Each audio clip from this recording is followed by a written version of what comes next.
Jak Crawford, you are a race winner in Monaco. How does that sound?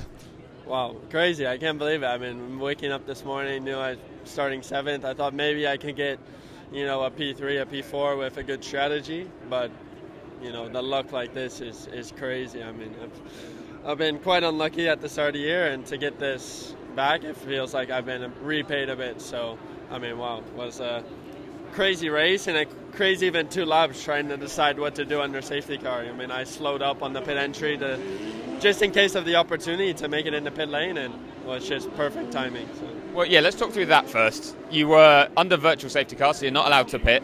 Question actually from fans, listeners, viewers, myself. Why are you not allowed to pit under virtual safety car, but you are allowed to pit under safety car?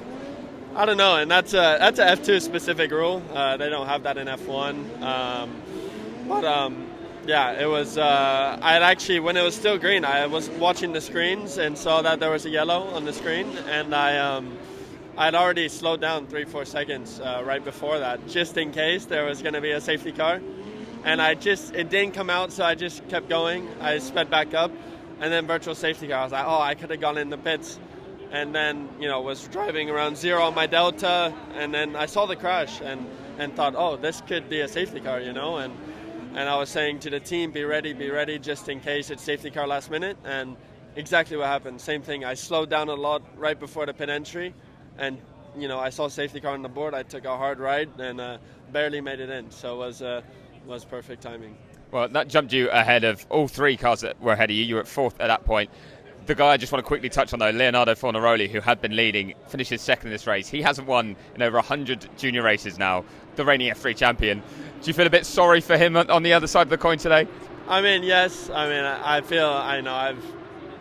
it happens in F2 where I've been in the position where, I think I've got it done, and then it gets taken away from you for things out of your control sometimes. And it's just, how it is, and especially around here in Monaco, anything can happen. So, yeah, I feel for him. It was his race to win at the end. He did a good job leading and managing the race up until that point. But, I'm super happy that, the luck fell my way.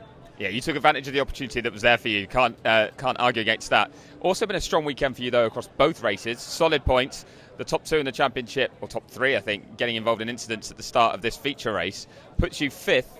14 points off the championship lead because it was only a half points race today, or 13 points for you because it's a column 2 race, they call it. How do you feel, though? Do you feel like you've now closed up, or have I just disappointed you to let you know the gap's not bigger? A little bit, yeah. I was confused. They said I was 5th in the championship. I was trying to work it out in my head. I was thinking I scored like 25 points, but... 13 for you today, it turns 13. out. Did I get fastest lap as well? No, that's just for winning. I'm not sure who got fastest lap, but it wasn't on your total. Okay, so yeah, to take the points, more points than anyone else scored today, so happy with that. And yeah, it's great to put me back up there. I feel like I lost some points in the first 2 rounds, and especially in Bahrain. So yeah, great to get those points, and now going to a track in Barcelona, which I really like, and we've done well at in the past. Last year I won the feature race, so yeah, all looking good heading forward. I was about to say 2 wins for you so far this year. Only not Luke Browning. I'm trying to think who the Alexander Dunn. Thank you for doing my research for me. Has won 2 races as well this year. Do you feel now, though, that you are truly right in that title fight? It's not about catching up; it's about putting yourself at the front. Yeah, I do. I mean, now, especially in Jeddah, I had 0 points going into the feature race in Jeddah, which is race 4 of the year. And I was like, already far out of the lead. And now, this championship, anything can happen. We said at the beginning of the year, just keep scoring consistently, average around 15, 20 points each weekend.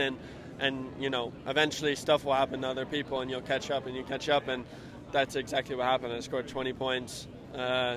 In Jeddah, I scored 18 points last weekend. I scored, 19 points this weekend. So, yeah, just keep going on that. Of course, we need some big results every now and then where we score, 30-point weekends and stuff. But, yeah, it's great to finally feel like I've caught up.